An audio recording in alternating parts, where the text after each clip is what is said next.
On essaie de reprendre. Bon, on a pris peut-être un peu de temps sur la partie notion, mais c'est important peut-être pour planter le décor et aussi pour permettre l'échange qu'on a eu. C'est l'échange qui permet justement de sortir les bons use cases, les mauvais use cases, les contraintes, etc. Alors, la phase, je vais essayer de partir rapidement dessus. L'idée, c'est de voir un peu juste quelques notions sur l'évolution des gouvernements, quelles sont les tendances aujourd'hui dans lesquelles on s'inscrit, et comment les stratégies basées sur la donnée peuvent s'inscrire dans ces tendances. Donc ça, c'est juste une petite description, l'évolution on va dire des sociétés, mais la société des chasseurs, la société agricole, puis la société industrielle. On est passé depuis le siècle dernier, la fin du siècle dernier, la société de l'information, et maintenant on parle de société 5.0. Donc la terminologie elle est utilisée aujourd'hui dans un certain nombre de pays asiatiques, où on parle de Smart Society et Société 5.0. Et donc la notion ready, en fait, elle comprend un certain nombre de notions qui sont associées justement à cette transformation sociale et sociétale qu'apporte la digitalisation. Bien sûr, le Smart Government ou le Smart Nation, il s'articule autour d'un certain nombre de concepts de base. Donc les concepts, c'est la base qui permet sur lesquels on peut construire le Smart Government. Donc bien sûr, il y a un certain nombre de choses qu'on a déjà vues, donc je ne vais pas m'attarder. Mais bon, il y a peut-être des notions qui sont importantes. Donc il y a 9 notions qui correspondent en fait à soit des technologies ou des tendances fondamentales qui permettent aujourd'hui de voir l'orientation de manière générale. Mais par exemple, je tiens par exemple à parler de quelque chose qui est important ici. C'est la notion des nudges. Donc, Ready, ce n'est pas une notion technologique, mais c'est une notion marketing. Donc, bien sûr, on peut parler de smart government, de cloud, mais les nudges, c'est quoi? C'est une notion marketing qui est née chez les GAFA, principalement au début, qui permet en fait de créer des besoins et de créer de l'adoption.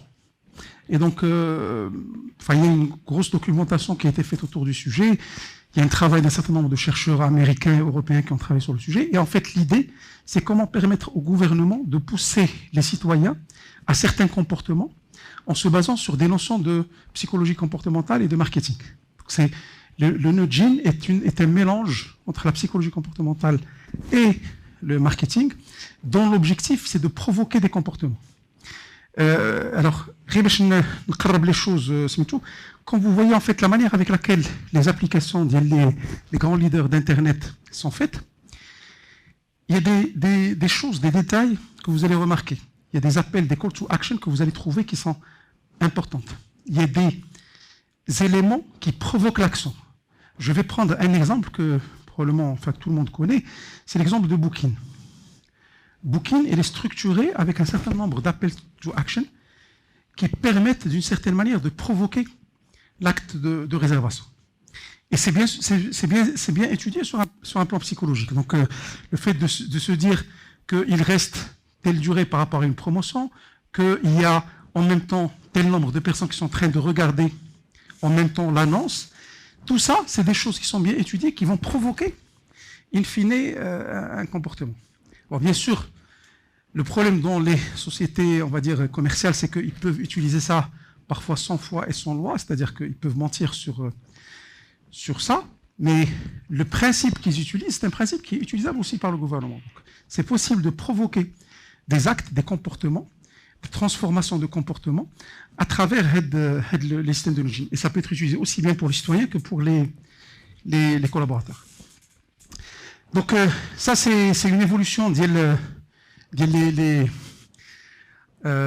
fait, dans le cadre de l'évolution du gouvernement, ça c'est l'évolution de l'industrie. Donc on parle de 4 générations de révolution industrielle. Donc il y a la première révolution industrielle qui a permis d'introduire la machine à vapeur et avec en fait toute la partie mécanisation. Il y a la deuxième révolution industrielle qui a introduit à travers justement l'électricité et etc. un certain nombre d'automatisation. Il y a la troisième révolution industrielle qui a utilisé l'électronique et l'informatique pour passer à un troisième cap. Et il y a la quatrième révolution industrielle qui est en train d'émerger aujourd'hui, Et bon, la notion, c'est une notion qui a été introduite en Allemagne, la notion d'industrie 4.0 ou de quatrième révolution industrielle, mais c'est aujourd'hui répandu dans le monde, on parle d'industrie 4.0. Et la notion, en fait, qu'est-ce qu'elle comprend? Elle comprend une nouvelle façon de faire de l'industrie. Alors, la révolution industrielle, pour comprendre, c'est pas que l'industrie, ça ne concerne pas que l'industrie, ça concerne les comportements humains. Et ça concerne ça a des conséquences sur un certain nombre de volets en termes de travail, de nature de travail et de nature de la collaboration. Juste un exemple, très simple. Et je passe par la suite la première révolution industrielle, elle a introduit la mécanisation, c'est-à-dire qu'on a remplacé le travail manuel par des machines.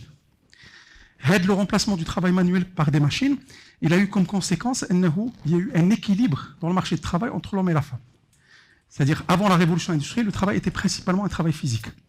Et ce travail physique était d'une certaine manière plus en faveur du travail de l'homme que celui de la femme. La première révolution et la deuxième révolution industrielle, ils ont permis un équilibre dans le marché du travail, puisque le travail manuel et physique est devenu moins fréquent, et le plus gros du travail est devenu un travail plutôt intellectuel. La quatrième révolution industrielle, ce qu'elle va introduire, c'est, comme conséquence, c'est le fait que on va remplacer le travail intellectuel et rationnel de base par un travail un peu plus émotionnel. C'est-à-dire que tout ce qui est rationnel, il devrait au fur et à mesure être fait par des algorithmes, des machines ou des robots. Je vais donner un exemple. Tout à l'heure, on parlait de centre d'appel, par exemple. Le travail dans un centre d'appel, il peut être fait de manière équivalente par un homme ou une femme. Il n'y a pas de raison. Ce travail, par exemple, il va au fur et à mesure commencer à être remplacé. Et ce qui va rester le propre du travail et de la compétence de l'homme va principalement être concentré sur de l'émotionnel, sur de l'humain et sur du créatif. Et donc, REDA, ça a comme conséquence que, au fur et à mesure, le travail va de plus en plus se féminiser. Bonne nouvelle pour les femmes, mais ça veut dire aussi que ça a des conséquences sur qu'est-ce qu'on doit former, dans quel métier, avec quelles compétences on doit former les gens. Et quelles compétences on aura besoin d'avoir chez nos agents, chez nos cadres et cadres supérieurs au niveau de l'administration.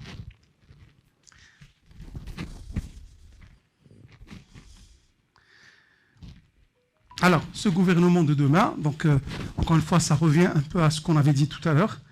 On a parlé de Go Mobile, Go Analytical, Go Fast et Go Social. Et à travers ça, on a un gouvernement, une administration 4.0 où on a 4 notions. Le fait que ça doit être connecté. Donc quand on dit connecté, c'est-à-dire que ça permet aux utilisateurs de se connecter à l'administration et ça améliore à travers ça l'expérience citoyen.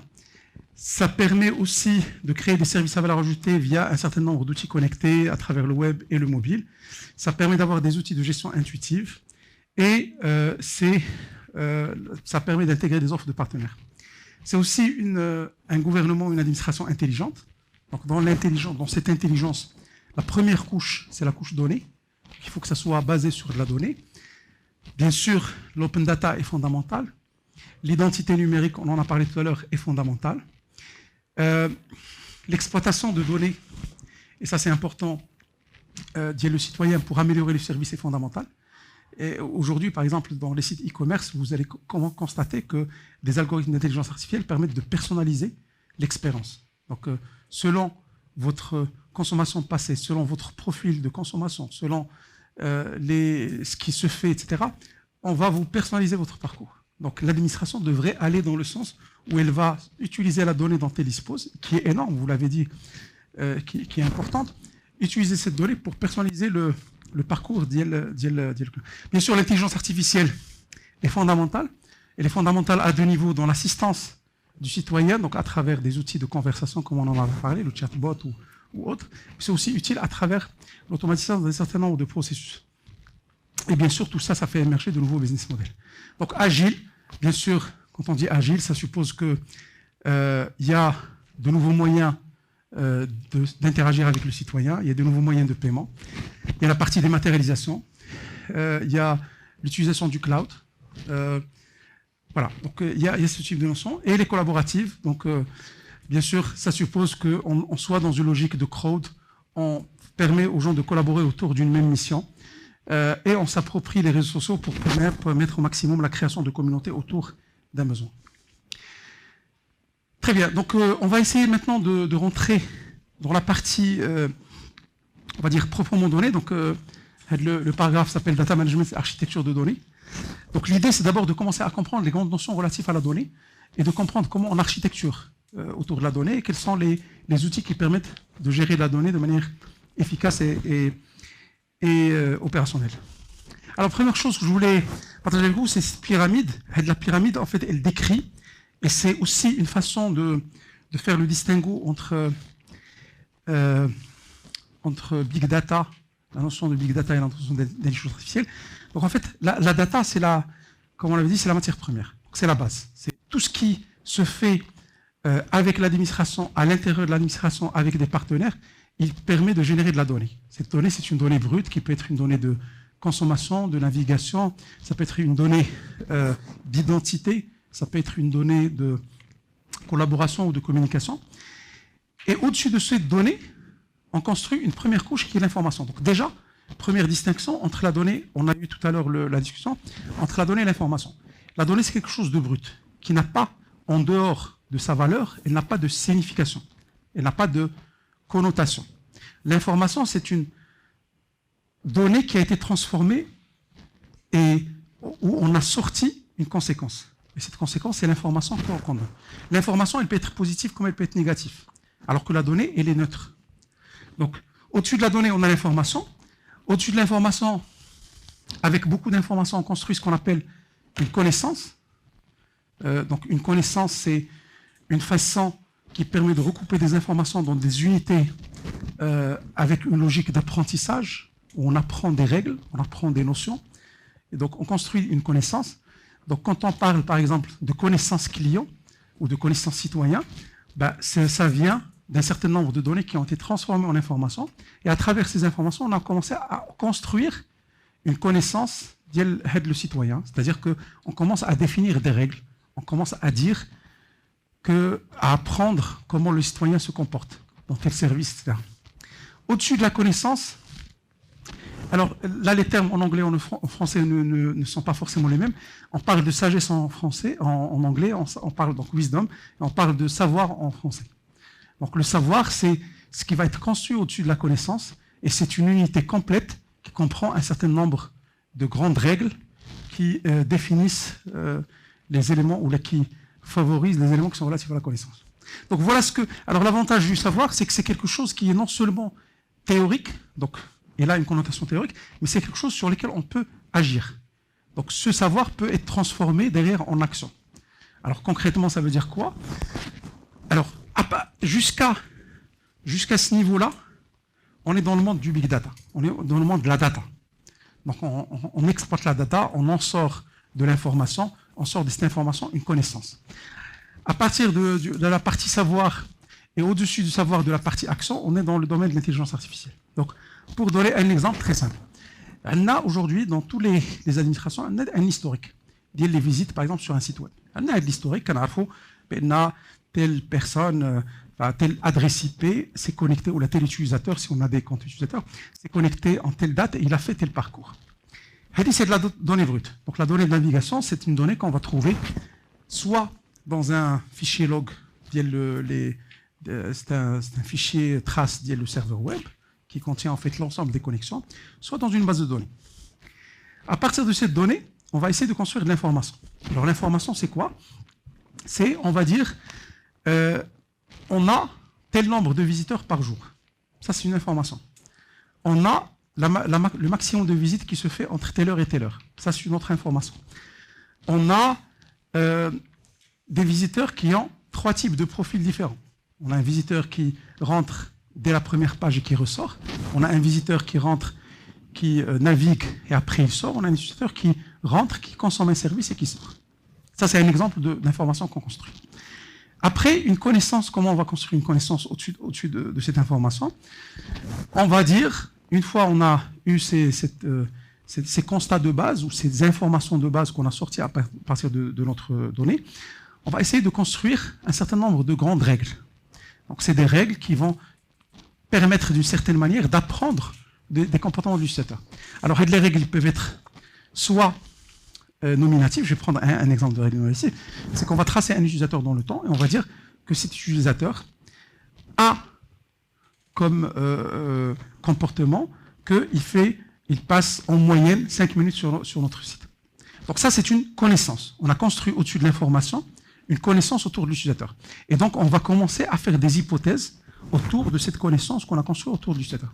Donc, là, entre la data et l'information, on est dans un domaine déterministe. À partir du moment où on passe de l'information au knowledge, ou à la connaissance, on est dans un domaine qui devient de plus en plus probabilistique. C'est-à-dire qu'on va faire des hypothèses, on va commencer à se dire, sur la base de toutes les tendances qu'on a vues sur les dernières années, ou sur les derniers mois, on va supposer que tel utilisateur, il est plutôt censé faire ceci ou faire cela. Donc ça, c'est de la connaissance. Au-dessus de ça, on va commencer à construire du savoir qui va potentiellement être actionnable. Alors le savoir, c'est quoi? C'est, je vais prendre ce même utilisateur et je vais dire,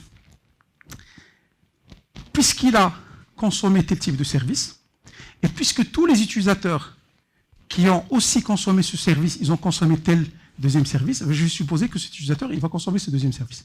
Donc là, on est en train de développer de nouvelles règles qui n'ont pas été inférées par la data, mais que nous, on va essayer de créer sur la base de la donnée et sur la base de l'information et de la connaissance qu'on a construite. Et donc là, on est en train de construire de la sagesse, ou du savoir. Et ce savoir, l'avantage, c'est qu'il va nous permettre de faire des actions. C'est quoi comme action? Quand vous êtes dans un site e-commerce, vous êtes en train de naviguer, probablement, automatiquement, il y a du profiling qui se fait. Vous allez consommer un produit et on va vous proposer un produit en disant que vous avez très probablement, parce que d'autres utilisateurs ont fait la même chose, vous allez très probablement être tenté d'acheter ce produit. La même chose, on peut imaginer dans un parcours, dans un service administratif qui comprend plusieurs services, qu'on puisse faire de la personnalisation à ce niveau-là.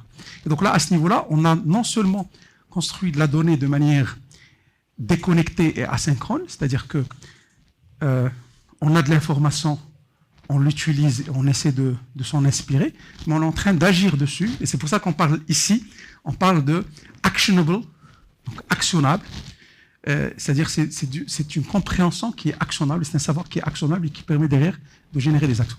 Donc, on va dire cette pyramide, elle permet de comprendre qu'est-ce qu'on doit faire de la donnée. Donc, la donnée, d'abord, il faut que je l'identifie. À partir de cette identification, je vais essayer de construire un contexte qui va me permettre de transformer cette donnée en information. À partir du moment où j'ai une information, je vais essayer de construire une compréhension de cette information pour la transformer en connaissance. Et à partir de cette connaissance, je vais essayer de construire des inférences qui n'ont pas été suggérées par la donnée, qui ne viennent pas de la donnée, mais qui vont me permettre de sortir éventuellement de nouvelles règles. Donc, encore une fois, là, j'ai la donnée brute. Là, j'ai sorti le contexte de cette donnée pour avoir une donnée qui a un sens. À partir de là, j'ai sorti des règles qui viennent de la donnée. Et là, j'ai sorti des règles et j'ai inféré des règles qui ne viennent pas de la donnée. Donc voilà un peu la pyramide qui permet de définir la nature de donnée. Donc bien sûr, l'objectif de toute stratégie data, c'est de passer de cette data brute et d'exploiter au maximum cette data brute pour sortir la sagesse ou le savoir qui va nous permettre d'agir dessus. Donc voilà un peu le... Oui.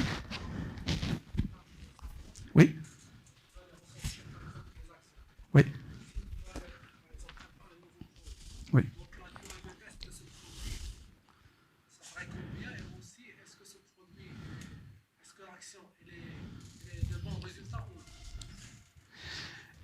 Alors, je comprends ce que... En fait, si j'ai bien compris la question, ce que vous voulez dire, c'est que est-ce que le savoir qui a été obtenu ici, est-ce qu'il a une durée de vie, premièrement, et deuxièmement, est-ce qu'il a besoin d'être confronté à une réalité? Est-ce que j'ai bien compris là?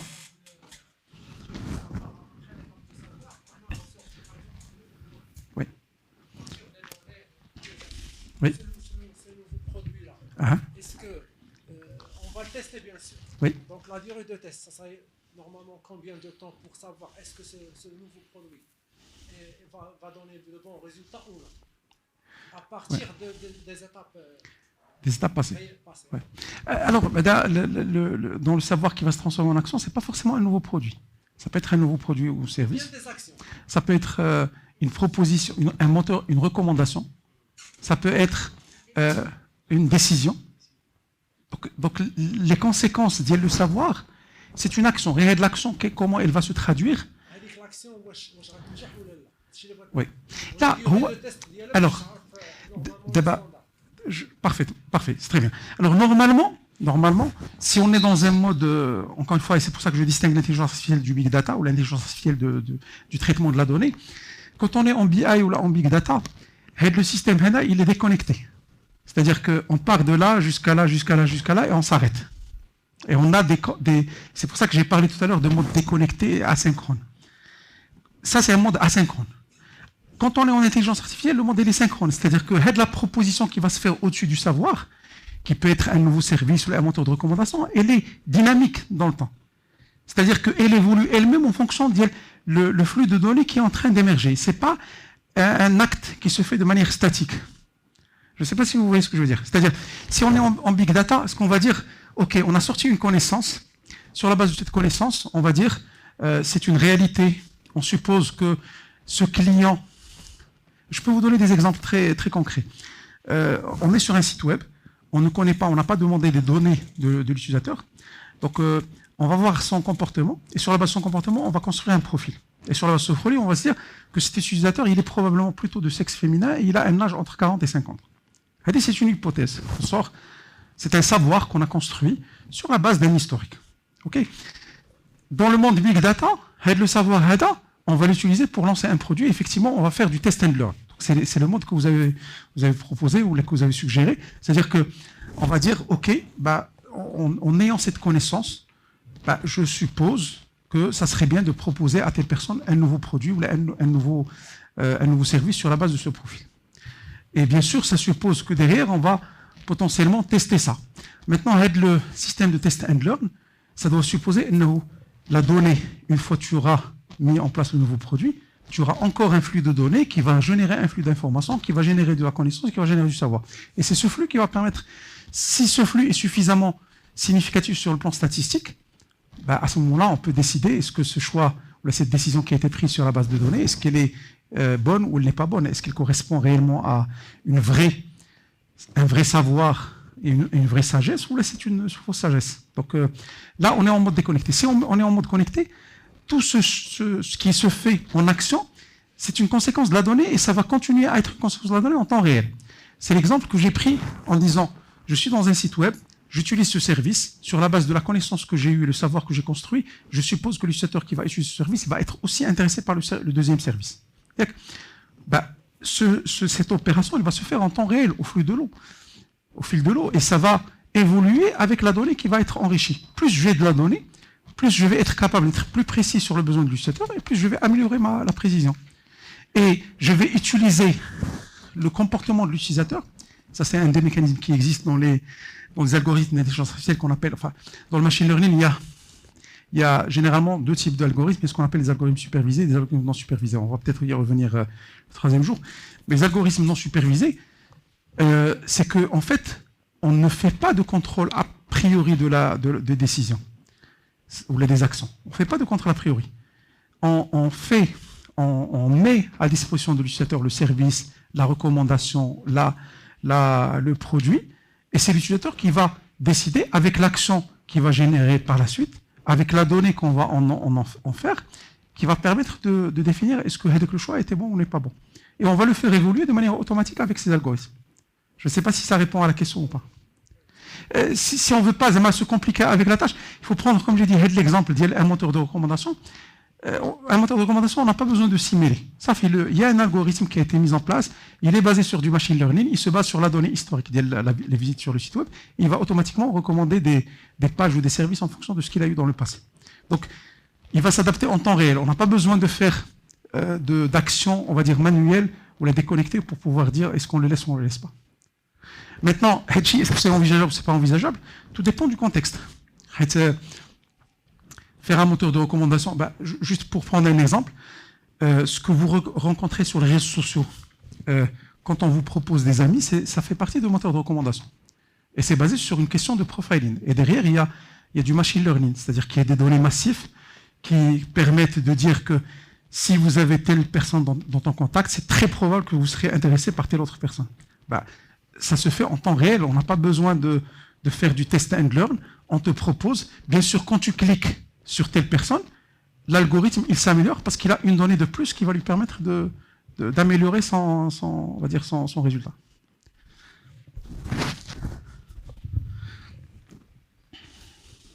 Alors, pour faire du data management, donc on a vu un peu l'évolution de la data, tel le savoir, mais pour faire du data management, il y a un framework donc, qui a été introduit par un organisme qui s'appelle DAMA, qui est Data Management Institute, qui est en fait qui a mis en place un standard qui s'appelle DMBOK. C'est l'équivalent en fait dans la gestion de projet de PMP, de PMBOK, le standard de la gestion de projet.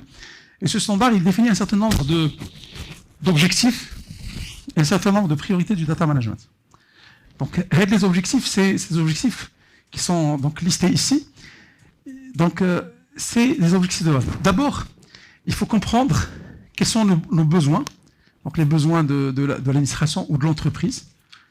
Et il faut être capable de comprendre quel est l'objectif final. Qu'est-ce qu'on cherche derrière une politique de data management? Quel est notre objectif final? Deuxièmement, il y a un besoin pour pouvoir collecter. Bien sûr, il faut collecter, il faut protéger, il faut gérer et sauvegarder l'intégrité des données qu'on va collecter. Donc il y a tout un travail autour de la donnée. La collecte jusqu'à, on va dire, sa gestion, son stockage et son intégrité. Ça, c'est un volet. Un deuxième volet. Le troisième volet, c'est le volet qui est relatif à la qualité. Donc, j'ai collecté de la donnée, je l'ai stockée, je l'ai protégée. Maintenant, il faut que cette donnée soit de qualité. Exemple, quand on a des données d'identification, les gens remplissent des formulaires sur un site web ou sur une application mobile. Dans certains cas, les données qui ont été collectées ne sont pas de bonne qualité. Donc, est-ce que d'abord, on a mis en place ce qu'il faut pour que la qualité soit bonne? Exemple, un numéro de téléphone. Une personne peut saisir un numéro de téléphone de différents formats possibles. Est-ce qu'on fait ce contrôle de format? On ne le fait pas. Est-ce qu'on fait le contrôle? Est-ce que le numéro est bon en termes de longueur, en termes de modèle, en termes de préfixe ou pas? Et même chose est valable pour les adresses mail. Donc ça, c'est des choses basiques. Dans beaucoup de cas, on se trouve chez pas mal d'administrations et d'entreprises avec des systèmes d'information, avec des données qui ne sont pas... Parce que la donnée ne vient pas d'une seule source. Quand on a un formulaire, c'est contrôlable. On peut définir des règles de gestion qui vont permettre de contrôler comment chaque champ est saisi. Mais quand on a des données qui viennent du téléphone, du centre d'appel, ces données ne sont pas contrôlées. La personne, elle a saisi, elle a peut-être... Quand on a des données qui viennent de l'email, des gens qui nous envoient des emails, quand on a des données qui viennent des réseaux sociaux, donc toutes ces données ne sont pas structurées et n'ont pas le même niveau de qualité. Bien sûr, qui dit qualité, il dit aussi, d'une certaine manière, justesse et fiabilité. C'est-à-dire qu'une donnée peut provenir de différentes sources et on peut classer les sources selon leur niveau de fiabilité. Une donnée que je reçois d'un réseau social, par exemple, sur la base d'extraction, je prends le cas de la DGI qui extrait des données des contribuables pour s'assurer que leurs déclarations ne sont pas faussées. Elle peut récupérer des données d'un réseau social, mais c'est des données qui ne sont pas fiables. En tout cas, ils n'ont pas le même niveau de fiabilité que les données qui sont des données, on va dire, réelles, qui sont intégrées dans le système. Une donnée déclarative n'a pas le même niveau de fiabilité qu'une donnée inférée. Parce que le déclaratif, ça suppose que la personne puisse dire des choses qui sont vraies, comme elle puisse dire des choses qui sont fausses. Par contre, les données inférées, c'est des données qui viennent d'un système, donc qui sont beaucoup plus fiables. Donc là, on a bien sûr le volet de la qualité. Bien sûr, il y a tout le volet, on va dire, d'ordre réglementaire, de la protection de ces données. Donc là, on ne parle pas du stockage ou de l'intégrité de la donnée au moment du stockage, mais on parle de est-ce que ces données, une fois stockées, est-ce qu'elles sont, à quel niveau elles sont conformes aux réglementations en termes de protection des données. Et bien sûr, il y a le volet par la suite, qui est le volet est-ce que... Oh. Il n'y a pas de souci, ok. Donc il y a le volet qui est fondamental, qui est comment on peut optimiser l'utilisation de tout ce qu'on a fait. Donc, on a fait un certain nombre d'opérations au début. Il faudra que ces données soient utilisées à bon escient et que derrière, elles génèrent le maximum de valeur à l'administration ou au département. Donc, ça, c'est juste pour vous donner un... Donc, dans ce framework, voilà un peu les priorités qui sont mises en place. Et donc, ça permet de traiter le cycle de vie de la donnée, le moment où on la conçoit, jusqu'au moment où on l'utilise et on la valorise. Donc, comme j'ai dit tout à l'heure, il y a aussi un certain nombre de champs, on va dire prioritaires ou d'axes prioritaires quand on fait du data management. Bon, l'axe le plus important, c'est la gouvernance de données. Donc, la gouvernance de données, on va le revoir lors de la 3e journée. Donc, c'est tous les mécanismes qui permettent en fait de gérer l'évolution et la construction de la donnée dans un système. Donc, comment on gère, comment on pilote notre stratégie data, même les organes on va dire, de gouvernance, jusqu'aux moyens qu'on va mettre en place pour pouvoir faire en sorte que ça soit gouverné. Bien sûr, autour de ça, il y a un certain nombre d'axes qui sont aussi importants et qu'on pourra traiter par la suite. Alors, donc toujours dans le data governance, bien sûr, il y a un certain nombre d'axes. D'abord, dans la gouvernance de données, il y a 2 types d'usages. Il y a ce qu'on appelle des usages décisionnels et il y a des usages opérationnels. C'est un peu ce qu'on avait dit tout à l'heure entre la différence entre le big data où on est plus dans la décision et la différence entre l'opérationnel où on est, enfin l'intelligence artificielle, on est plus dans l'opérationnel. Donc il y a des choses qui sont relatives à l'opérationnel. Alors bien sûr, les choses qui sont relatives à l'opérationnel, ils comprennent un certain nombre de logiques, de structures ou de façons d'appréhender la donnée. Donc il y a ce qu'on appelle les métadatas, il y a les éléments qui sont relatifs bien sûr à la sécurité, au stockage, etc. Dans les aspects, on va dire un peu plus décisionnels, on a tous les éléments qui sont relatifs au reporting, au tableau de bord, comment on va visualiser cette donnée, sur quelle base on va construire, à partir de cette donnée, on va construire derrière de l'information et de la connaissance. Donc voilà un peu les grands chantiers. Encore une fois, on va revenir à toute la partie data governance dans le 3e jour. Donc on va rentrer un peu plus dans le détail d'il y a le framework. Alors, en fait, sur les slides qui vont suivre, ce que je vais essayer de partager avec vous, c'est un certain nombre de convictions qui sont, encore une fois, issues de 2 choses. Ils sont issus des standards. Qu'est-ce qu'on recommande en termes de standards.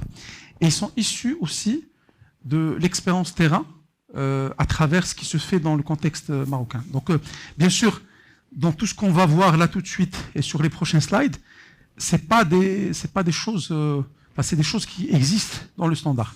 Mais on a essayé de voir la perspective marocaine, quels sont les éléments qui nous paraissent les plus importants et qui sont en fait les drivers de cette gouvernance de la donnée.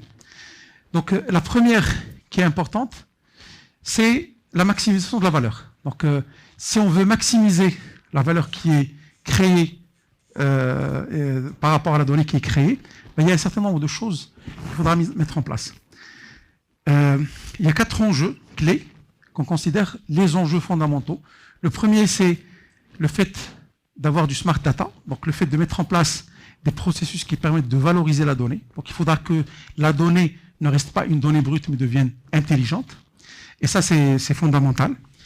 Il y a un enjeu qui est fondamental, qui est celui de la protection de données. Donc c'est bien d'avoir de la donnée, mais si la donnée n'est pas protégée, ça peut être un frein pour l'évolution d'un système de données. Donc, il faut toujours réfléchir dès le début à comment non seulement valoriser la donnée, mais comment aussi la protéger. Le 3e élément qui est fondamental, c'est le fait de mettre la donnée au service de quelque chose, data as a service, c'est-à-dire que la donnée n'est pas... en fait, la donnée doit être au service de quelque chose. La donnée doit être d'une certaine manière partagée par les parties prenantes qui vont pouvoir les exploiter. Donc, l'objectif de cette logique ou cette priorité qui est data as service, c'est qu'il ne faut pas qu'on réfléchisse à la donnée comme étant quelque chose qu'on possède. Il faut que la donnée devienne quelque chose qu'on partage. Et en la partageant, on va essayer de construire des services. Donc, alors cette notion, elle va, on va dire, d'abord être dans le cadre d'un département. Je suis dans un ministère. Il faut que toujours je perçois la donnée, elle est d'une certaine manière partageable. يعني هاد la donnée غتحط au service ديال le métier, au service de la communication, au service de la stratégie, etc., pour qu'elle puisse alimenter des décisions et qu'elle rende l'administration intelligente. Donc, elle dit la première chose.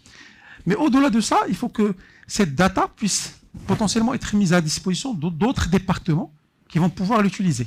Et c'est une façon aussi d'éviter aux citoyens de devoir naviguer entre plusieurs administrations. Donc, le fait qu'on ait un socle, d'abord un référentiel de données commun, et que les données puissent être interrogées entre administrations et une autre, est fondamental pour l'évolution. Bon, je sais qu'on n'y est pas encore, mais bon, il y a aujourd'hui un projet qui est celui de l'interopérabilité, qui est un chantier en cours au niveau de l'ADD. Donc ils ont relancé. Bon, il y avait un projet qui avait été lancé il y a quelques années qui s'appelle la Gateway gouvernementale, qui a malheureusement, on va dire, été abandonné parce que il n'y avait pas une adhésion de la majorité des administrations. Donc, et les technologies ces technologies, ça a été développé en 2007. Donc les technologies ne sont plus à jour par rapport à ce qui se fait aujourd'hui, que ce soit les technologies ou les référentiels. Donc là, il y a le chantier de l'interopérabilité qui devrait logiquement permettre de rendre la donnée comme un service qui peut être interrogé entre différentes administrations. Donc je veux savoir, par exemple, est-ce que telle personne est inscrite à la CNSS, par exemple, ben, j'interroge le service de la CNSS pour vérifier est-ce que la personne est... Je veux faire la création d'entreprise en ligne, je vais vérifier quel est l'état, par exemple, de cette entreprise au niveau des tribunaux de commerce. Ben, je peux le faire parce que j'ai des web services qui permettent de récupérer cette donnée. Donc l'interopérabilité permettrait non seulement d'ouvrir la donnée entre départements ministériels, mais d'ouvrir aussi les API qui permettraient d'interroger cette donnée. Alors, il y a un préalable malheureusement je ne sais pas si ça a été fait ou ça n'a pas été fait, c'est le référentiel de données, parce qu'on ne peut pas partager des données si on ne partage pas le même référentiel. C'est-à-dire, aujourd'hui, par exemple, le citoyen, il est reconnu comment il est identifié. Quand on parle de n'importe quelle notion, est-ce que la structure de données, et là je vais parler en termes techniques, c'est-à-dire est-ce que les champs qui sont associés à cette entité au niveau d'une table, est-ce qu'ils sont les mêmes ou ils sont transposables entre une administration et une autre? Et ça pose une vraie problématique. Et là, c'est là où intervient la partie architecture d'entreprise. Je pense qu'il nous manque, un des éléments qui nous manque, c'est de faire une architecture d'entreprise à l'échelle gouvernementale et non pas à l'échelle de chaque administration. Mais en tout cas, la data as a service est fondamental. Alors, au-delà de ça, donc au-delà à l'intérieur d'un département, entre départements, il faut aussi que le data as a service soit aussi une optique vis-à-vis du citoyen et vis-à-vis des acteurs économiques. L'État peut partager, pas forcément dans le cadre que de open data, mais dans le cadre de services data as a service, elle peut partager de manière, on va dire, limitée, regroupée ou ouverte de la donnée as a service. Et cette donnée as a service peut être consommée, il y a des modèles d'affaires qu'on va voir demain qui peuvent être conçus autour de la donnée. C'est-à-dire que cette donnée peut être soit partagée de manière gratuite, quand c'est une donnée à usage, on va dire, à envergure nationale et à usage citoyen et humain, comme il peut y avoir des modèles de consommation de la donnée avec un paiement. Donc l'État peut définir des business models qui sont basés sur la donnée. Rien n'empêche qu'une administration, de la même façon qu'une administration comme la douane aujourd'hui, elle gère des flux de transactions et elle gagne sur les flux de transactions, ben, rien n'empêche que l'État gère des flux de données et gagne sur les flux de données. Donc, dernier point qui est, on va dire, important, et qui est un point qui est transverse par rapport à ces points clés qu'on vient d'évoquer, c'est l'excellence de la donnée. Donc, c'est tous les éléments qui permettent de définir des modèles qui permettent que la donnée soit de très bonne qualité et que sa gestion, sa gouvernance soit la plus optimale possible.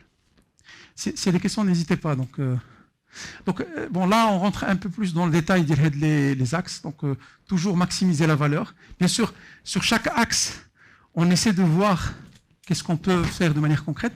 Si on prend l'axe Smart Data, il faut d'abord commencer par connaître les données dont on dispose, connaître les données dont on peut disposer, parce que toutes les données ne sont pas des données internes, il y a des données internes. Il y a des données qu'on peut récupérer ailleurs, soit au niveau d'une administration, soit au niveau des réseaux sociaux, soit au niveau d'Internet. Il y a aussi de la donnée qu'on peut construire, qu'on n'a pas aujourd'hui, mais qu'on peut construire. L'intérêt, justement, quand on utilise par exemple, des applications mobiles, c'est aussi qu'on peut commencer à avoir des données un peu plus poussées. Là-bas, si je prends, par exemple, la problématique de la mobilité à l'intérieur d'une ville, si on a des données de déplacement des gens dans le cadre d'une application, par exemple, qui fournit un service. Ces données de déplacement peuvent nous permettre d'optimiser les plans d'aménagement et la gestion du trafic urbain. Bien sûr, une fois on aura reconnu les données, il faut définir des cas d'usage. Donc l'objectif, c'est pas que on va pas commencer par faire tout, mais il faut commencer à définir des cas d'usage. Et ces cas d'usage doivent être gérés avec les outils nécessaires en termes technologiques et en termes de gouvernance. Bon, on peut faire le même exercice pour le reste, mais en tout cas, ça rentre dans le même cadre qu'on vient de voir. Alors, toujours donc dans la continuité des convictions, donc on a parlé de la valeur qui doit être créée à partir de la donnée. Le deuxième point qui est important, c'est la donnée est non seulement quelque chose qui est valorisable, donc à l'intérieur d'un processus ou dans le cadre d'un système, mais c'est quelque chose qui peut aussi transformer les business models et donc les modèles de fonctionnement. Et donc dans ce sens, il faut voir comment la donnée peut être valorisée en tant que telle, mais valorisée pour améliorer un certain nombre d'éléments qui sont relatifs au modèle d'affaires ou le modèle de fonctionnement ou le modèle de proposition de valeur dit à l'administration. Un exemple, c'est la partie personnalisation de la relation client. Donc tout à l'heure, on a évoqué un exemple en prenant le cas de l'e-commerce. La personnalisation de la relation client en enrichissant l'offre de services avec de nouveaux produits, ou là en faisant des moteurs de recommandation, ou là en faisant des référencements, ou là c'est un moyen d'améliorer et de capitaliser sur la donnée, mais pour améliorer un business model ou un modèle d'affaires. Donc ça, c'est un exemple, on va dire, qui est connu. Alors, comment on fait ça? Bon, bien sûr, il y a un processus. Il faut partir de la donnée. Quelles sont les données dont on dispose? Il faut bien sûr réfléchir à comment on peut identifier des gisements de données non exploitées aujourd'hui. Donc, n'importe quelle administration, n'importe quel service public, d'une certaine manière, il dispose d'un certain nombre de données déjà, qui sont des gisements qui ne sont pas exploités. Donc, déjà, il faut commencer par identifier les gisements. Il faut essayer de construire au-dessus de ces gisements. Bien sûr, une fois que cette identification est faite, de la même façon, on va construire des cas d'usage. Donc, on va dire, OK, je dispose aujourd'hui des données, par exemple, je vais prendre le cas de l'institution du médiateur. On a aujourd'hui des données de plainte qui ont été déposées par des citoyens. Cette donnée, c'est un gisement énorme pour l'État en termes d'amélioration, parce que ça permet d'identifier quels sont les pain points, quels sont les points de crispation qui posent problème pour le citoyen. Et sur la base de ces points, on peut sortir un certain nombre de recommandations. Donc ça peut par la suite conduire... D'ailleurs, une petite parenthèse qu'on n'a pas évoquée tout à l'heure, il y a une différence entre le système de réclamation qui a été mis en place et le système de plainte via le médiateur. Je pense qu'il y a eu une discussion autour de ça. Ces deux choses sont complètement différentes, parce que le médiateur, c'est une institution constitutionnelle qui a un rôle. Et donc, la notion de plainte au niveau de l'institution du médiateur est une notion constitutionnelle et juridique. Alors que la notion de réclamation qui se fait sur les services, sur le service qui est proposé notamment par l'ADD, mais qui est généralisé sur un certain nombre d'administrations, c'est plus une notion d'écoute citoyenne avec un objectif d'amélioration continue de ce qu'on propose comme service. Donc c'est juste parce que je pense qu'il y a eu la discussion tout à l'heure, donc c'est important de faire le distinguo entre la notion de plainte qui est plus d'ordre constitutionnel et juridique et la notion de réclamation qui est plus d'ordre opérationnel et de relation. Je ne sais pas si vous êtes d'accord sur... Très bien. Donc, encore une fois, toujours dans les convictions. Donc, on a d'abord commencé par dire on a une donnée, il faudra qu'on puisse la valoriser. On est parti par dire, deuxièmement, on a cette donnée, est-ce qu'elle est capable de nous transformer nos modèles d'affaires? Qu'est-ce qu'elle peut apporter comme valeur en dehors de sa propre existence et l'information qu'on en tire? Alors après, comment, et ça c'est aussi une conviction, comment on peut fournir des services qui sont basés, de nouveaux services sont basés sur la donnée dont on dispose. Donc quand on dispose d'un certain nombre de données, la donnée elle-même, elle peut être transformée en des services. Je vais vous donner encore une fois un exemple pour revenir au cas de l'application de Marout où il y a des informations sur les assistants, etc.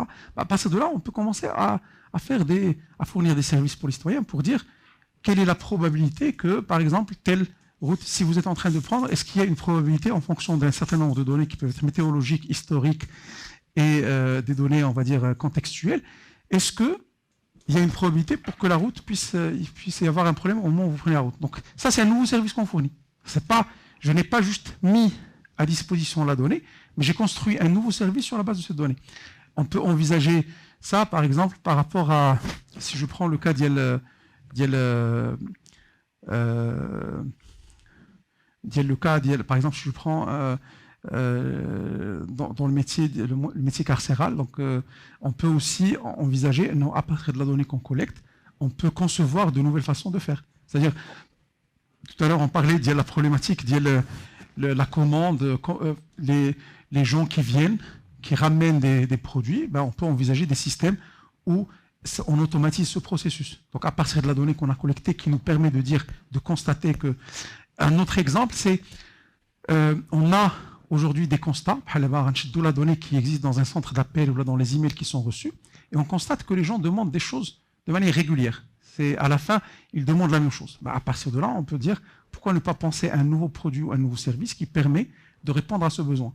Et ça me permet d'automatiser la demande qui est une demande récurrente. Donc d'un côté, je décharge mes équipes centres d'appel d'une tâche qui se fait de manière répétitive et manuelle, et de l'autre, je fournis un service qui répond à un besoin clair du citoyen auquel il peut accéder 24 heures sur 24, 7 jours sur 7, indépendamment de est-ce qu'il y a une personne, un agent derrière le numéro de téléphone, indépendamment est-ce qu'il y a saturation ou pas du nombre d'appels, etc.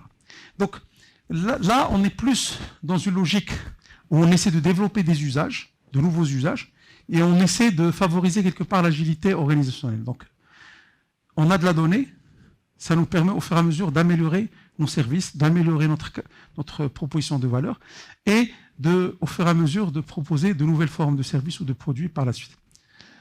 Et bien sûr, la même chose, donc sur la base de ça, à un certain moment, on peut construire, on passe toujours par une logique où il faudra identifier, et donc là, on parle bien de logique d'architecture d'entreprise, il faut qu'on identifie l'architecture de l'administration, et sur la base de ça, on essaie de construire les nouveaux produits et les nouveaux services. Donc, toujours dans les mêmes convictions. Donc, une des convictions aussi qu'on a, c'est par rapport en fait à la gouvernance des données.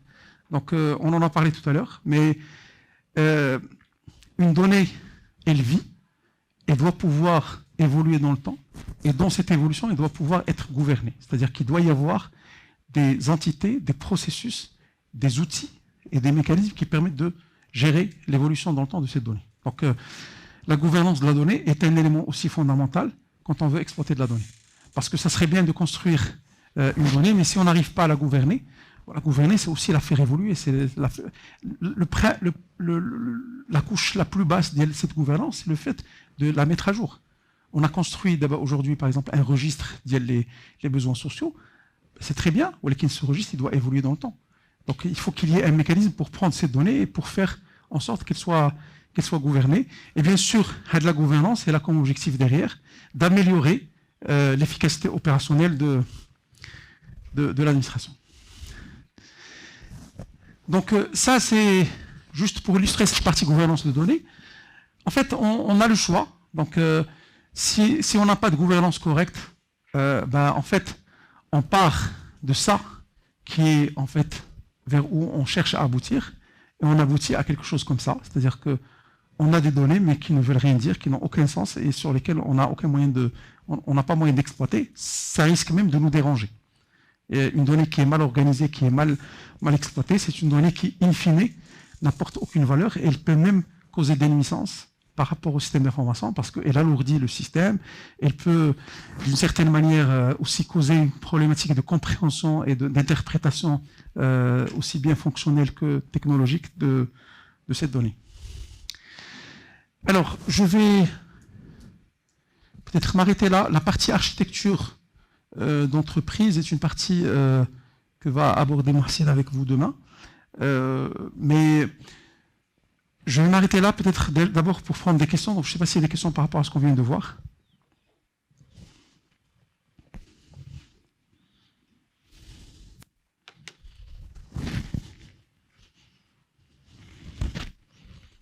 Je ne sais pas s'il y a des questions. encore une fois, l'objectif de la deuxième partie, encore une fois, ce qu'on a fait, juste pour rappeler un peu ce qu'on a fait depuis le matin, d'abord, on a essayé de voir pourquoi la transformation digitale. Donc, il y a des changements qui sont en train de s'opérer, et ces changements, d'une certaine manière, sont tellement immenses qu'ils vont nécessiter un changement, sinon on va certainement être absorbé par tous les conséquences de ces changements mondiaux qui sont en train d'être opérés. Par la suite, on a essayé de voir la transformation digitale, comment on peut la définir, en essayant d'abord de faire des distinguos entre la digitalisation, l'informatique et la transformation digitale. On a essayé de comprendre les leviers de cette transformation digitale. Donc on a parlé des valeurs, on a parlé des mindsets, on a parlé des façons de faire. Et par la suite, on a commencé à rentrer dans le détail. Pourquoi faire une transformation digitale? Avec quel impact? Donc, impact sur le citoyen, impact donc sur le citoyen en termes d'expérience, sur le citoyen en termes de participation, impact sur l'administration en termes de coûts, et impact sur l'administration en termes de contrôle. Par la suite, on a essayé de voir les tendances aujourd'hui qui sont importantes dans cette transformation digitale. Et donc, dans ces tendances, on a essayé de voir quelles sont, on va dire, les grandes notions qui sont importantes à comprendre dans la législation de la transformation digitale. Donc, on a parlé de connexion, on a parlé d'intelligence, on a parlé de collaboration, on a parlé d'agilité. Et en fait, une fois on a terminé la partie transformation digitale, on a commencé à parler un peu plus de données. Donc, on a d'abord fait une première définition de ce que c'est quelle est la pyramide de la donnée, donc en partant de la donnée de base jusqu'au savoir, et derrière le savoir jusqu'à l'action. Et on a essayé de voir, sur la base de ça, on a essayé de voir, donc rapidement, encore une fois, les deux points, ils vont être abordés de manière plus forte lors de la troisième séance, donc la séance de jeudi. Donc on a vu ce que c'est que, de manière très générique, le data management, donc le standard DMBOK. On a vu les priorités d'ILO, à quoi ça sert, quels sont les domaines de la donnée qu'il touche. Et j'ai terminé par parler des grandes priorités, ce qu'on considère nos convictions par rapport à la donnée. Et dans ces convictions, on a parlé de 4 choses. On a parlé d'abord d'une conviction qui est celle de prendre la donnée telle qu'elle est et d'essayer de l'exploiter et la valoriser au maximum. Donc en sortir de l'information et de cette information en sortir de la connaissance. On a parlé du deuxième volet qui est le volet de définir de nouveaux gisements de données et d'essayer, à partir de ce gisement de données, de construire de nouvelles connaissances. On a parlé du volet qui est le volet de la définition de nouveaux business models, de nouveaux produits et services sur la base de la donnée qu'on a collectée. On a parlé du volet de la gouvernance de la donnée et son importance pour un écosystème de données. Et voilà, on a terminé en disant que la gouvernance, elle est fondamentale, c'est une sorte de parallèle qui va permettre c'est une couche, on va dire, de base, qui va être parallèle à l'ensemble des processus et qui va devoir normalement permettre à la donnée de vivre bien, d'être exploitée et d'être bien exploitée. Donc voilà un peu les points qu'on a évoqués. Je ne sais pas s'il y a des questions. Oui. Ma question concerne le standard DMBOK. Oui. Est-ce que c'est le seul standard qui est sur le marché ou bien y a-t-il d'autres standards plus ou moins adaptés à des secteurs bien spécifiques? Et c'est quoi l'historique derrière? Alors, DMBOK, de toute façon, on va rentrer un peu plus dans le détail, comme j'ai dit, la troisième séance. Donc, on va voir un peu plus dans le détail comment le standard. Aujourd'hui, c'est le standard de facto aujourd'hui qui est utilisé de la même façon que, comme j'ai dit, PMP est le standard de facto. Donc, c'est un standard qui existe depuis une dizaine d'années, qui a commencé en fait à évoluer à partir d'une dizaine d'années, qui est aujourd'hui un des standards les plus matures on va dire, de l'industrie de la donnée. C'est un standard aujourd'hui qui est adopté par les grands leaders le digital. Donc ça reste un standard qui est assez adopté. Est-ce qu'il y a d'autres standards? Oui, il y en a. Mais alors il y a aussi un certain... Alors ce n'est pas des standards, mais il y a des réflexions spécifiques à des secteurs particuliers. Donc il y a des gens qui ont travaillé sur des réflexions, par exemple, sur la donnée, par exemple, dans le domaine de la santé, ou dans le domaine de l'administration de manière générale. Donc il y a des essais de normalisation autour de ça, mais qui n'ont pas aujourd'hui une sorte de niveau d'adoption qui est celui aujourd'hui de DMBOK. Donc DMBOK reste quand même le standard en termes de data management qui est le plus dominant. Et alors, est-ce que, encore une fois, quand on va voir le standard, quand on va rentrer dans le détail, vous allez voir qu'il y a un certain nombre de notions qui vont être difficiles à implémenter au niveau de l'administration. Donc ça, je peux comprendre. Dans le DMBOK, par exemple, il y a un certain nombre d'organes de gouvernance qui doivent être mis en place. Il y a des comités de pilotage de la donnée qui doivent être mis en place. Il y a un Chief Data Officer qui doit être nommé. Il y a des responsables de la qualité de la donnée qui doivent être nommés. Donc, ça demande une organisation autour de la donnée. Est-ce que l'administration aujourd'hui a la capacité de le faire? Est-ce qu'elle le fait et ne le fait pas aujourd'hui? C'est très difficile de répondre. Pour beaucoup de raisons. Alors, au Maroc, les secteurs qui ont le plus fait ça, c'est les banques. Donc les banques, la majorité aujourd'hui disposent d'un Chief Data Officer, disposent d'un responsable qualité data, d'un responsable data métier, d'un responsable data SI. Donc il y a l'organisation qu'il faut pour pouvoir répondre aux problématiques de la donnée, parce que la donnée est considérée comme étant un actif économique important pour les entreprises, notamment pour les banques. Pour l'administration, à ma connaissance, je ne pense pas qu'on ait l'organisation, on va dire, complète qui correspond au standard. Mais il y a un certain nombre de ministères qui ont déjà mis en place des initiatives données et qui ont mis en place des systèmes de pilotage ad hoc pour la donnée avec des équipes data dédiées. Comment dire, de toute façon, l'objectif aussi de la formation, c'est de dire voilà ce qui devrait être fait.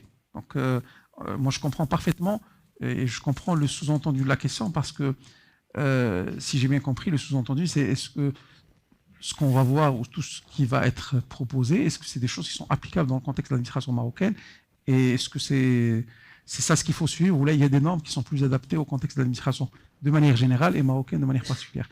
La réponse aujourd'hui, c'est non. Il n'y a pas de standards autres que ça qui sont adoptés. Maintenant,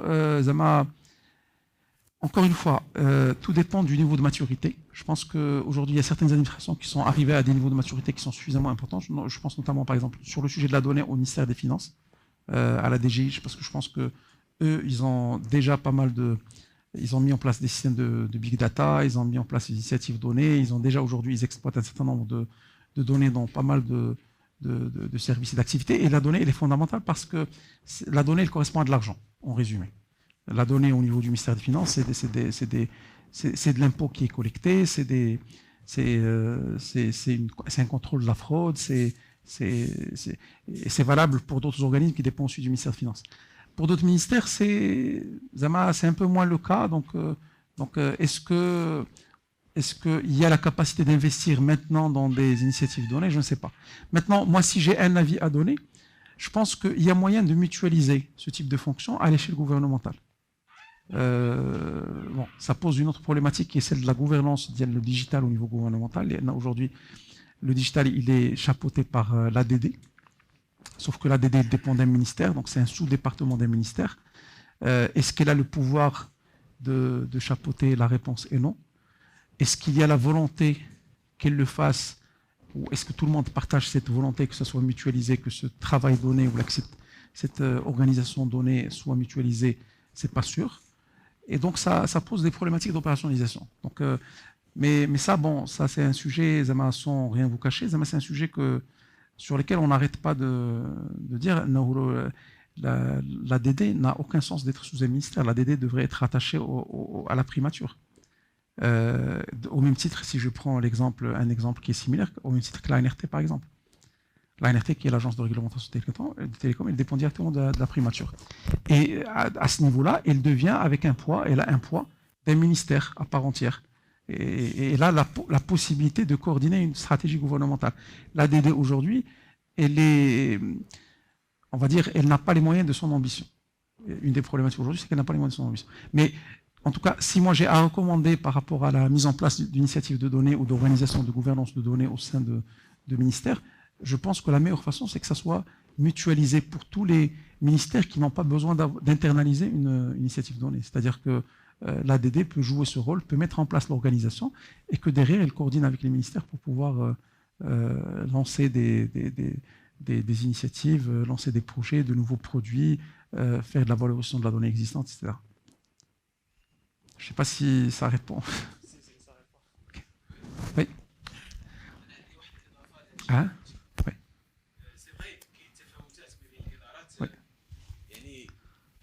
ادارات وصلوا للطوب يعني بحال الديوانه بحال هذوك عندهم دي زونجو فينونسي Financier important. عندهم وعي بالاهميه ديال انهم يدوافو نيميريزي ديجيتاليزي وكاين ادارات متخلفه اللي ما عندهاش لو بيابا يعني ما عندها لا ارشيفاج لا سيستيم الكترونيك لا والو ولكن اللي بغيت نضيف لهذا الشيء اللي قلتي هو انه اكطوالمون كاين وعي من الحكومه بالاهميه ديال هذه الديجيتاليزاسيون وكاين ان بروجي دو لوا كي اون كور ديتود هو مشروع القانون 41 19 ديال الاداره الرقميه واللي تيهضر على هذا ليدونتيتي نيميريك ديال لو سيتويان وكاين بحال واحد ان كونت كومان اللي يمكن الانسان يدخل ويطلب هذيك الخدمه الرقميه دونك سي ان بروجي تري امبيسيو هذه هي الاضافه اللي بغيت نضيفها. C'est très bien. Moi, je pense d'abord اللي كاين هو ان la crise qu'on a vécue elle renforce de manière très forte le processus de transformation digitale qui est en train d'être opéré. L'État a pris conscience soit on digitalise, soit à un certain moment, si demain il y a d'autres pandémies qui se manifestent avec des choses, on va être à l'arrêt. On a pu résister d'une certaine manière avec un peu de bricolage chez pas mal d'administrations, mais demain, on ne pourra plus suivre. Donc je pense que l'État aujourd'hui est conscient de ça. Et elle est consciente aussi que le citoyen doit être mis au centre, que c'est important qu'on joue un rôle. Maintenant, encore une fois, des fois, il y a aussi cette question de... Alors, c'est vrai que ça avance plus rapidement dans les secteurs productifs. Les secteurs productifs ont l'avantage de voir il y a aujourd'hui des organismes publics qui avancent très bien parce qu'ils génèrent de l'argent et donc cet argent, je pense notamment au secteur portuaire, au secteur aéroportuaire, à un certain nombre d'acteurs qui, de toute façon, aujourd'hui, ils génèrent du cash et l'argent et la data, en fait, elle peut être une nouvelle source pour alimenter de nouveaux revenus et donc de générer de nouveaux flux de revenus. Dans les autres secteurs, malheureusement, la conscience n'est pas là. Et une des raisons, c'est qu'on n'arrive pas à matérialiser l'immatériel, à construire de la valeur, ou là, à transformer en valeur monétaire des choses qui ne sont pas de valeur monétaire. C'est-à-dire, si on prend des secteurs conventionnellement comme la santé, qui sont des secteurs stratégiques et fondamentaux. On s'est rendu compte aussi à l'occasion de cette crise que, à la fin, on doit servir l'humain. Et l'humain, c'est d'abord l'éducation, c'est la santé, c'est peut-être l'agriculture, et c'est ça qui va faire en sorte qu'on arrive à survivre, à continuer à... Et donc, maintenant, le problème, c'est comment valoriser d'une certaine manière toute initiative qui se fait dans ce domaine, dans le secteur de la donnée. Parce que la donnée, par exemple, dont dispose le ministère de la Santé, elle est extraordinaire. La donnée dont dispose le ministère de l'Enseignement est extraordinaire. Mais est-ce qu'on fait l'effort de prendre cette donnée, de l'exploiter pour pouvoir... Et ces secteurs peuvent aussi être alimentés par d'autres secteurs. Je prends par exemple, aujourd'hui, on a le ministère de la fonction publique, on a le ministère de l'Emploi, on a la CNSS, on a la NAPEC. Si on prend rien que ces organismes, ils ont des données aujourd'hui. S'ils partagent la donnée dont ils y disposent, ils construisent de la connaissance dessus, on a énormément d'informations sur qu'est-ce que le marché de travail demande, quelles sont les tendances, comment les tendances évoluent dans le temps, et donc on peut adapter au mieux le produit éducatif vers le marché du travail. Mais sauf que ce travail n'est pas fait. Si je prends le cas de la santé, l'information aujourd'hui qui existe chez les assurances, chez la CNSS, chez la CNOPS, est une information immense qui permet d'optimiser le coût de la sécurité sociale, d'améliorer le rendement de la sécurité sociale, d'améliorer les traitements, parce que avec l'historique dont on dispose, avec les données, malheureusement qui ne sont pas numérisées à 100%, les données aujourd'hui des dossiers maladies ne sont pas numérisées, mais si on prend ces données et on utilise justement des systèmes de gouvernance de données, on peut construire à partir de ces données énormément d'informations. On peut détecter la fraude dans le domaine de l'assurance, on peut voir quels sont les traitements optimaux par rapport à un historique. Il y a des traitements qui sont faits et qui finalement n'aboutissent à rien et qu'on revoit par la suite chez les mêmes patients d'autres traitements qui reviennent, etc. Donc, ça prouve. Et on peut trouver quels sont les traitements optimaux par rapport à une maladie qui coûte le moins cher à la sécurité sociale. Donc, ce type d'initiative, malheureusement, ne se fait pas. Mais ça demande aussi qu'il y ait un changement de mindset avec une logique de collaboration. D'abord, à la CNSS, pourquoi je vais partager la donnée avec le ministère de la Santé. Déjà, il faut que la donnée soit numérisée, ce qui n'est pas le cas aujourd'hui. C'est-à-dire aujourd'hui, les dossiers ne sont pas numérisés dans le détail. Et pour les numériser, ils sont toujours en train de réfléchir à comment le faire en interne en mettant des agents de saisie qui vont saisir des centaines de millions ou de milliards de dossiers. Donc, Donc, à un certain moment, ils vont jamais s'en sortir. C'est-à-dire, on va pas voir le bout du tunnel par rapport à ce type de choses. Mais en tout cas, je prends... Effectivement, il y a aujourd'hui une volonté, il y a une loi qui est en train d'être mise en place justement pour pouvoir favoriser l'émergence de ces nouveaux... enfin, en tout cas, de cette mouvance de digitalisation. On espère que les choses... qu'on aura au moins gagné à travers cette crise quelques leçons et des changements fondamentaux de priorité. Je ne sais pas s'il y a d'autres points.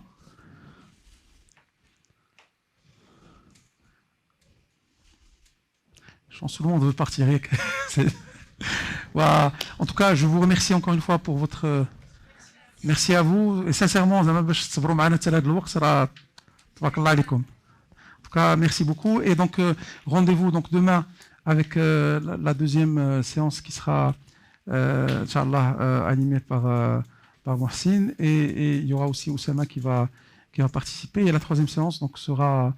De toute façon, vous avez le plan, je pense. Je ne sais pas si les supports sont... Ok, très bien. Ah, tout le plan, ok. Je pense que le support va être partagé aussi par la suite. Donc, c'est prévu. D'ailleurs, on n'aura pas l'occasion, il y a plus de 200 slides. C'est pratiquement impossible qu'on parcourt tous les slides.